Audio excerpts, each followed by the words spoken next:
आज का सत्संग चर्चा विषय है देवभूमि नेपाल के बारे में। तो जिस प्रकार से हमारा अनुभव रहा है, हमारी आध्यात्मिक यात्रा रही है, और जिस प्रकार से ये नेपाल की देवभूमि के बारे में समझ रही है, तो कुछ अनुभव और कुछ मान्यताएं जो चलती आ रही है, उसके बारे में हम आज चर्चा करते हैं। ठीक। तो नेपाल को देवभूमि इसलिए कहा जाता है क्योंकि पौराणिक मान्यता है, आध्यात्मिक इसका उल्लेख भी आता है कि जैसे यहाँ पर हिंदू और बौद्ध धर्म का पवित्र केंद्र माना जाता है। ठीक।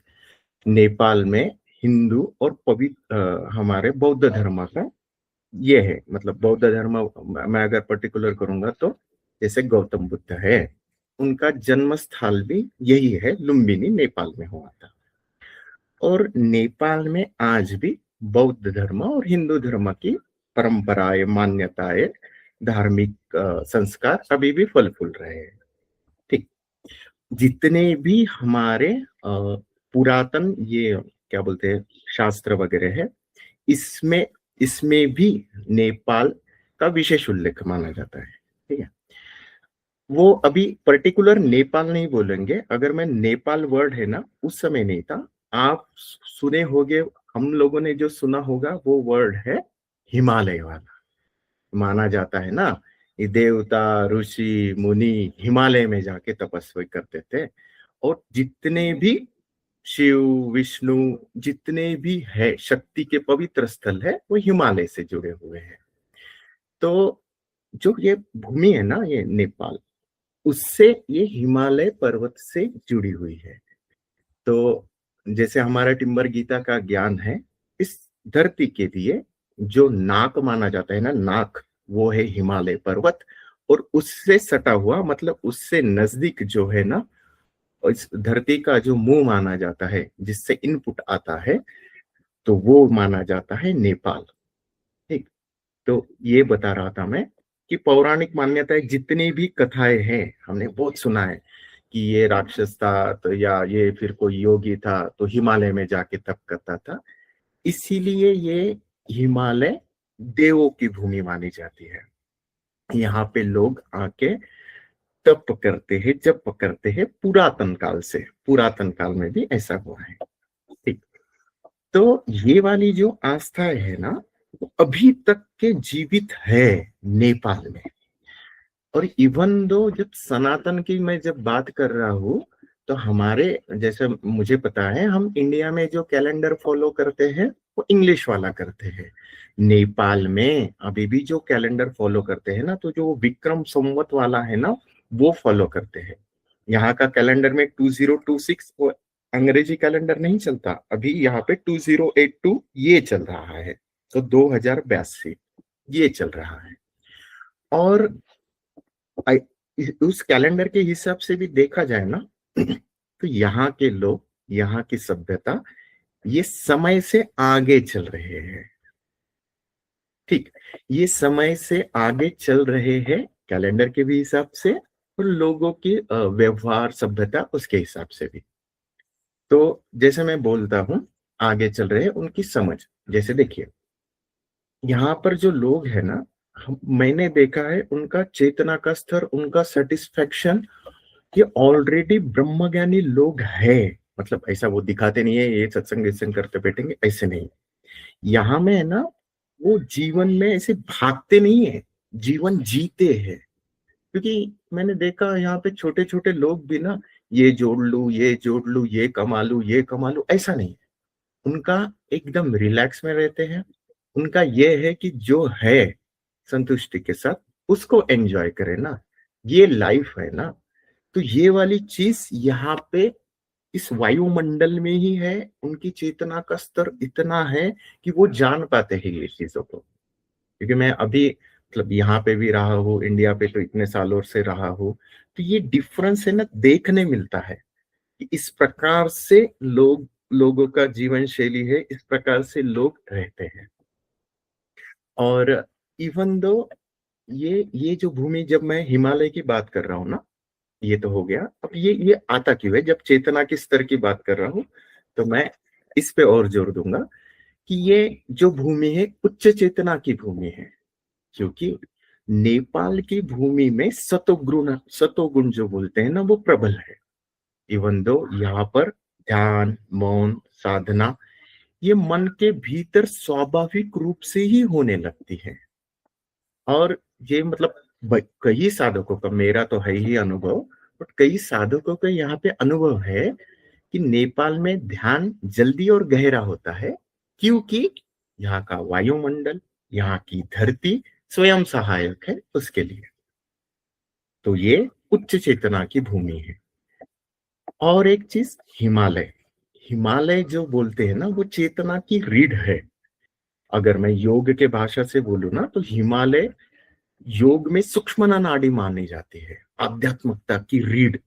ओके, तो जैसे कुंडलिनी ऊपर उठती है ना, वैसे ही हिमालय की धरती की चेतना को ऊपर उठाते जाता है।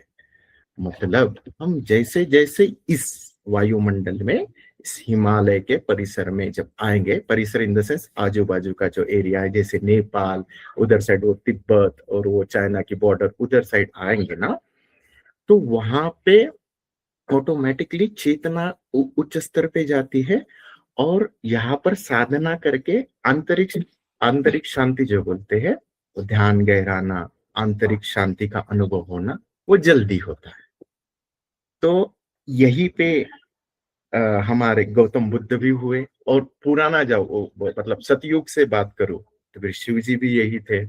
और ये इसीलिए इतनी मान्यता और इतनी उसको ये दिया हुआ है, सतोगुण से युक्त धरती देवभूमि बोली है। और अभी भी मान्यता है कि नेपाल में आज भी योगी, अघोरी, नागा साधु और गुप्त तपस्वी जो रहते हैं, हिमालय और वनों में साधना करते हैं। हिमालय का मैं जब बार बार बोल रहा हूँ ना, नेपाल के आगे ये दिखता है। इवन जो हम यहाँ पे ऐसे अभी मैं काठमांडू में रह रहा हूँ ना, तो ये ऐसा वैली है। मैं वैली के अंदर रह रहा हूँ। तो आउट ऑफ वैली जब जाएंगे ना, अभी तो चारों तरफ से ऐसे घेरा हुआ है माउंटेन जैसा, लेकिन वो वैली है ना, तो वो दिखता है। हिमालय के शिखर वाले जो पर्वत की लाइन है ना, जब उस पे ये आ जाता है, बर्फ की बौछार होती है ना, तो हमने यहाँ से देखे हुए हैं वो पर्वतों की रांग, मतलब लाइन वो है ना, वो दिखती है यहाँ से। तो इस प्रकार से है। और जो पशुपति नाथ है, फिर अगर और उसमें जोड़ना जाओ कि जैसा बोलते हैं ना कि ये मुक्ति का द्वार है, तो यहाँ पे साक्षात पशुपति नाथ है, उसको मुक्ति का द्वार माना जाता है। और एक चीज, यहाँ पर समय धीमा होता है। ये वाला अनुभव तो मैंने खुद ने किया है। यहाँ पर समय का पता ही नहीं चलता, बिल्कुल भी। ऐसा मन जल्दी शांत हो जाता है, इच्छाएं मर जाती है। और हम शांत होने के लिए ना, आंतरिक जागृति के लिए बहुत अच्छा है। अब हमारा तो जैसे भैया जी से जुड़ाव है, हम आते हैं तो वो खुद टिम्बर पुरुष है, वो शिव ऊर्जा है, उनसे जुड़े, तो हमको फील हुआ कि ऐसा होता है। लेकिन फिर हमने जस्ट गौर किए और देखा मैंने कि ये देवभूमि नेपाल ही ऐसी है कि पर्टिकुलर, मतलब ऐसा नहीं कि मैं भैया जी से जुड़ा इसलिए हो रहा है, नहीं नहीं, यहाँ पे इसी प्रकार से है। जो समय है, समय से आगे लोग हैं, जीवन में भागने के बजाय लोग जीते हैं। और यहाँ चेतना के स्तर ऊपर उठे वाले लोग हैं। और देखिए ना, यहाँ पे जो संस्कृति, संस्कार और धार्मिक मान्यताएं, रिचुअल्स है ना, संभाले रखे हुए हैं। ऐसा नहीं है मॉडर्न कल्चर एडप्ट नहीं करते, ये जेनजी वगैरह मॉडर्न कल्चर एडप्ट करते, लेकिन बहुत ही रिचुअल्स वगैरह फॉलो करते हैं। और यहाँ पे जो क्या बोलते हैं, मंदिर वगैरह जो है ना पुरातन, उसको ये करके रखा है, संजो के रखा है संस्कृति के साथ, रिचुअल्स के साथ। ये इस प्रकार से। और वही है, अब देवभूमि है और हिमालय के पास है, तो वो हिमालय के वाइब्स, वो हिमालय का वायुमंडल, उस साइड में तिब्बत वाला, और जो तपस्वी है, योगी है, इधर ही आके करते हैं। इस प्रकार से ये कंप्लीट शुद्ध वाला, सतोगुण वाला एनवायरमेंट है। इसकी आबादी देखो ना, मतलब ये 3 करोड़ पॉपुलेशन है, कम भी नहीं होती ज्यादा भी नहीं होती, लेकिन वो 3 करोड़ में ही इतनी खुशहाली वाले, इतनी एंजॉयबल लाइफ ये लोग जीते हैं ना। मतलब ऐसा वो जो रहता है ना, मैं लालच वाला, भैया ये मिल जाए ये मिल जाए ये मिल जाए, नहीं, वो सेटिस्फेक्शन वाला, रिस्पॉन्सिबिलिटी, मतलब ऐसा नहीं है, ऐसा चिंता टेंशन वाला ऐसा है ही नहीं यार। सब रिलैक्स में अपने मस्ती में मस्त वाला जो बोलते ना। तो जो 5 डायमेंशन में जाने वाली दुनिया हम इंडिया वाले सोच रहे हैं, ये लोग जी रहे हैं। मतलब सभी लोगों का चेतना का स्तर इतना इतना नहीं कि वो ब्रह्म ज्ञानी है, बट वो है, ऑलरेडी वैसे जीते हैं एकदम बिंदास, आनंद वाला जो बोलते हैं ना, 5D में लोग रहते हैं, वो जो आनंद वाले हैं, तो लोग रहते हैं इधर। तो यहाँ पे मतलब मैं तो ऐसा बोलूंगा कि यहाँ पे जन्म लेना भी बहुत ऊंची बात होगी।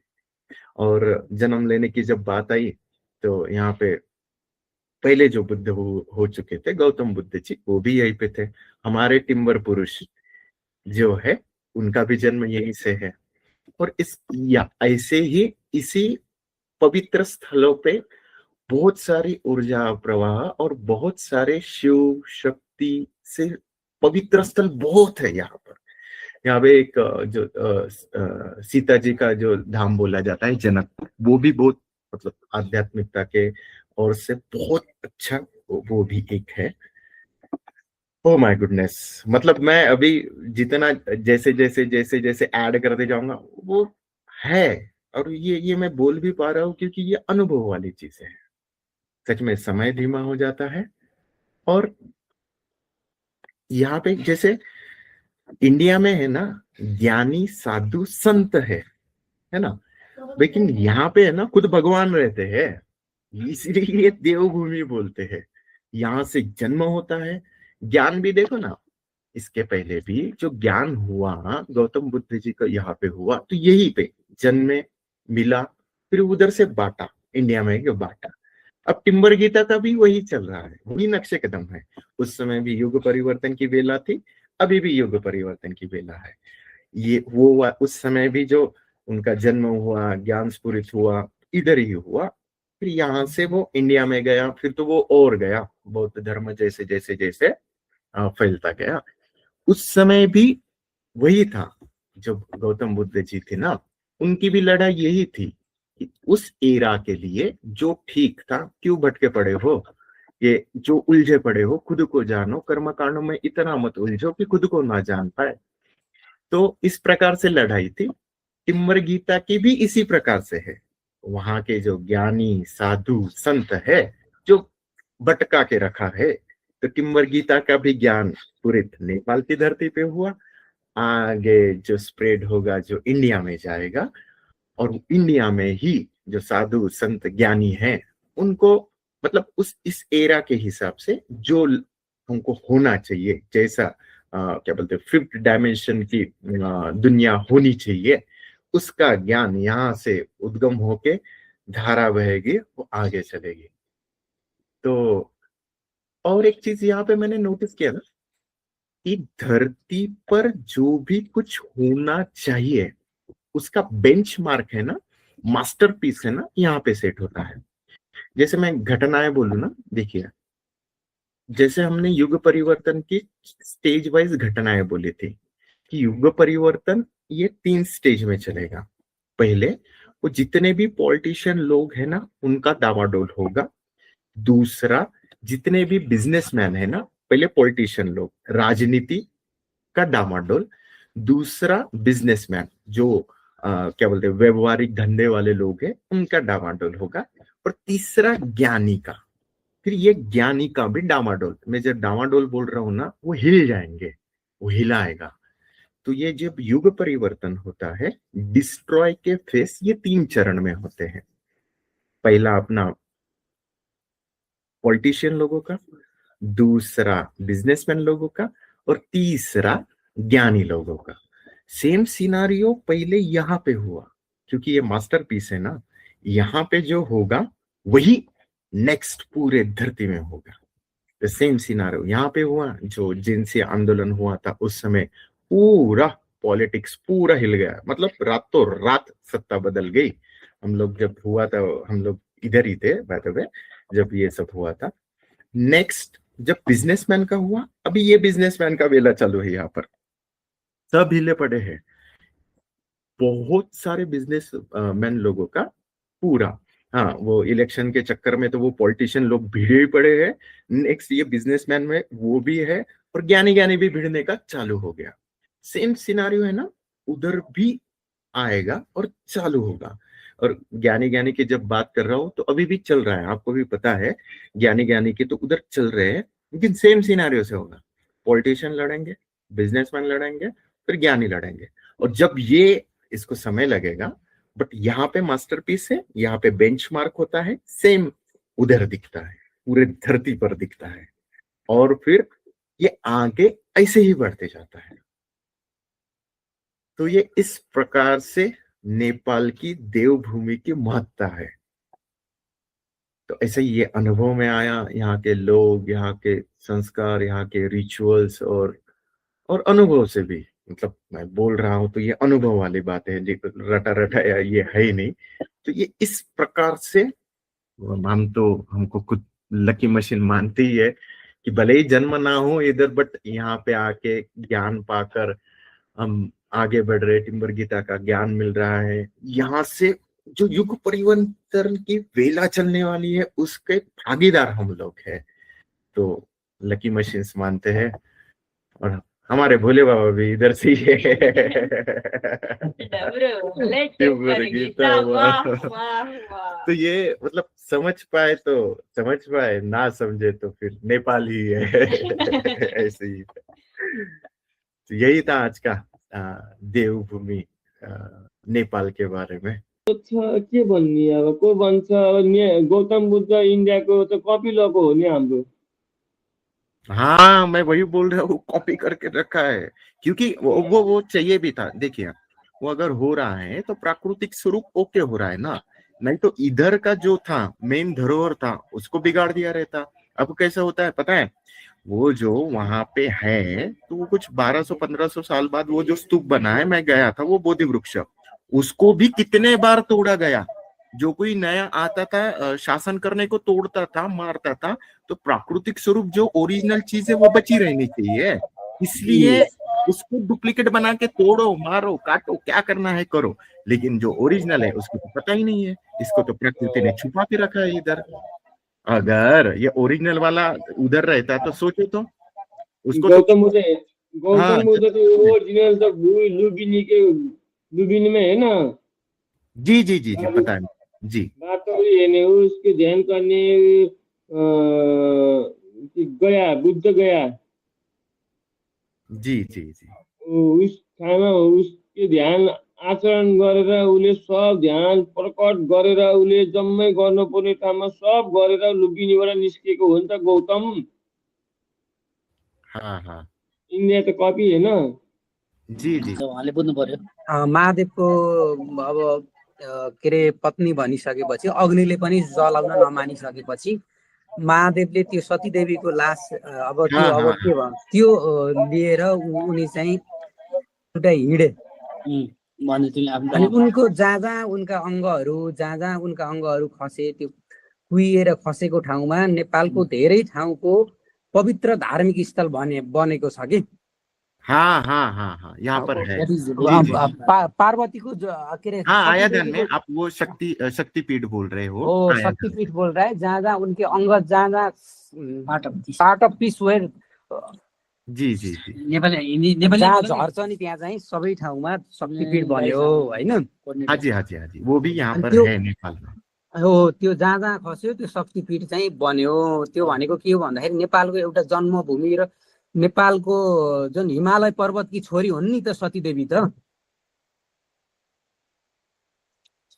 हाँ हाँ मैं मैं बाकी सबको भी वही भएको कारणले गर्दा यो देवभूमि मौसम सर समझा मुझे, मैं बाकी सबको भी बताता हूँ आप जो बता रहे हैं ना।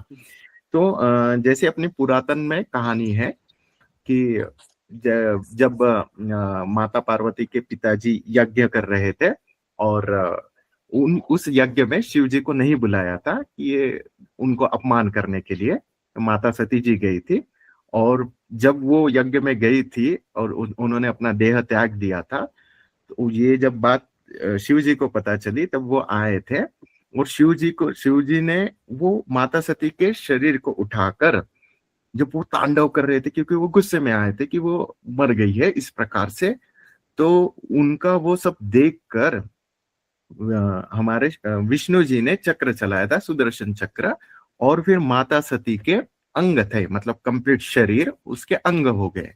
तो वो अंग जहां जहां पर गिरे वहां वहां पर शक्तिपीठ की स्थापना हुई। तो वो पवित्र ऊर्जा स्थली शक्तिपीठ माना जाता है। तो ये जो शक्तिपीठ पड़े हैं ना, जहां जहां पे अंग गिरे, वो शक्तिपीठ इंडिया में भी है, नेपाल में भी है, बांग्लादेश में भी है। तो ये वाले जो है ना, ये हिमालय के आजू बाजू में भी है, नेपाल में भी है, ये मैंने सुना है। और इवन दो तो मैं कामाख्या वगैरह गया था, वो भी शक्तिपीठ है। और वो ऊर्जा स्वरूप जहां जहां पे उनके अंग गिरे वहां वहां पे ऊर्जा स्वरूप शक्तिपीठ की स्थापना हुई। तो वही मौसम भैया जी बता रहे हैं कि नेपाल में भी वो शक्तिपीठ है। जी जी मौसम भैया जी, आया ध्यान में आप जो बोल रहे हैं, यही बोल रहे थे ना? हाँ हाँ ठीक। जी जी जी जी ठीक है। तो ये इस प्रकार से है हमारा देवभूमि नेपाल का महत्ता, देवभूमि नेपाल की जागृत देवभूमि का। और ये जब जब हम बातें बोल रहे बता रहे हैं ना, ये अनुभव वाली है। ये तो हम ऊर्जा स्वरूप में रहते, भैया जी के साथ में रहते, तो वो तो शिव की ऊर्जा है, उनके सानिध्य में ही तो आके होता है। ये महसूस किया है ना, इनका कल्चर और इनके लोगों के साथ मिलके जाना बूझा। ओ माय गॉड, बहुत अच्छा है। हाँ, और बहुत इंपॉर्टेंट ऊंची वाली चीज है ना, यहाँ के लोग है ना जो देखते हैं ना, मतलब हमारे इधर है ना, जो होता है ना, अगर कोई भूखा मर रहा है ना, तो वो देंगे उसको खाना, लेकिन दिखावे के तौर पे देंगे। यहाँ पे ऐसा है ना, खाना देंगे ना, वो दिखावे के तौर पे नहीं देखते, वो मानवता देखते हैं। यहाँ पे लिटरली ऐसे चले जाओ ना, भैया भूख लगी है दे दो करके, वो दे भी देगा, ठीक है। और ऐसे उठ के चले जाओगे ना, वो बोलेगा भी नहीं ये पैसा क्यों नहीं दे रहा, झगड़ा नहीं करेगा, हाँ भूख लगी थी चलो दे दिया। हमारे इंडिया में ऐसा कोई एक प्लेट समोसा भी ले ले ना, वो 20 रुपए नहीं देगा करके उसके पीछे पड़ के झगड़ा कर देगा, भैया पैसा दे मेरा। लेकिन यहाँ पे हाँ ठीक है, भूख लगी थी दे दिया। तो मानवता रहती है ना, वो मानवता देखते हैं, ना कि सेल्फिशनेस। वो मतलब ये मेरा अनुभव है। यहाँ वहां पे 40 साल रहा, यहाँ पे अभी 6 महीना लगभग हो रहा है रहा हूँ। तो इस प्रकार से कल्चर है, इस प्रकार से क्या बोलते हैं, प्रकृति ने ये राजेश भैया, करके रखा है। हाँ जी हाँ जी बोलिए। राजेश भैया, हाँ जी हाँ जी बोलिए। हमारा मौसम भाई एक बात बोलना चाहता है। हाँ हाँ बोलो। बोलिए बोलिए मौसम भैया। बुद्ध भूमि वाले जुन बुद्ध भूमि है ना हमारा लुम्बिनी, हाँ हाँ हाँ हाँ जी जी। ए विश्व के शान्ति द्वीप हो, त्यहाँ हो अखण्ड शान्ति द्वीप। नेपाली बोला न, अखण्ड शान्ति द्वीप छ जुन कहिले निप्दैन, अखण्ड भनेको कहिले कहिले हाँ। ननिप्ने अखण्ड। जी जी जी जी। अनि लुम्बिनी अर्को जहाँ भनेको पे जन्म स्थान है विश्व वो वाला बोल रहे हैं जी। बुद्धकी जन्म स्थान विश्व शान्ति द्वीप हो, लुम्बिनी में है विश्व हाँ शान्ति द्वीप। जी जी, विश्व शांति पीठ जहाँ पे उनका जन्म हुआ था गौतम बुद्ध नहीं, का। उधर कहीं निमता है वो, आपको कभी भी दुख नहीं होता है, वो बोल रहा है। हम्म, हिंदी में अखंड बोले तो दीप है ना, दीप दीप के साथ तो कभी नेभर एन्डिङ। हाँ हाँ हाँ, नेवर एंडिंग, कभी नहीं खत्म होने वाला वो। हाँ हाँ आया ध्यान में, जी जी जी, अखंड वाला जो अखंड ये है बोल ना, रहे वो अखंड अखण्ड द्वीप है। लुम्बिनी में जी, एक जी। अखंड द्वीप है, वही बोल रहा है वो। अभी वो विश्व निम्न है तो वही नहीं निम्न है, वो अखंड तो अखंड द्वीप है ना। विश्व शान्ति द्वीप भी लुम्बिनी में हाँ सम्मान जाता है। जी विश्व जी जी शान्ति आया द्वीप। ध्यान। वो अखंड दीप बोल रहे हैं आप, जो हाँ, दिया अखंड है द्वीप वो वो जलता नेवर है, एंडिंग, वो नेवर कभी नहीं बुझता, वो वाला लुम्बिनी में है। इंटरनेशनल है वो, चाइना और क्या वो बोलते हैं, थाइलैंड, श्रीलंका, उधर एक द्वीप है वो कभी नहीं निमता है, उधर नहीं निमता है। अच्छा। माधव जी पता है उसका, एक माधव जी वो उसका एक खंबा है उसका। There are lots of part, he is a part. या I got it, I got it, ठीक है जी भैया जी। तो इस प्रकार से है। और हमारी जो टिम्बर गीता हुई उसका भी उद्गम स्थान यहीं से है। और जब हम बात कर रहे हैं ना पीठों की, उसकी मान्यता की, तो चार शक्ति जो शंकराचार्य ने, जो इसके पहले भी मैं बोल चुका था, शंकराचार्य ने जो पीठ बनाए थे वो तो थे ही। पांचवा जो स्तंभ होने वाला है, पांचवा जो मठ होने वाला है, जो स्तंभ होने वाला है, पांचवे आयाम का पांचवा जो स्तंभ होगा ना, वो इधर ही होगा, इस देवभूमि नेपाल में ही होने वाला है। वो स्तंभ गढ़ने वाला है जो हमारे चार शंकराचार्य ने उस समय, उस युग परिवर्तन के लिए, उस एरा के लिए जो बनाए थे। अभी मठ बोलते हैं उसको, उस समय जो बनाए थे। चार मठ है, उड़ीसा का, इधर द्वारका का, उड़ीसा का, उत्तराखंड का, और इधर कर्नाटका का श्रृंगेरी मठ, ऐसे चार मठ है। पांचवा जो बनने वाला है, पांचवे आयाम का जो रहेगा, वो स्तंभ है हमारा काठमांडू में, नेपाल में, इसी देवभूमि पे रहने वाला है। और ये टिम्बर गीता ने ऑलरेडी बोला है, और ये होगा, ये भविष्य में है, ऑलरेडी हो चुका है ये तो। जी जी, यही है। इस प्रकार से इस देवभूमि की महत्ता आज का जो हमारा चर्चा चला।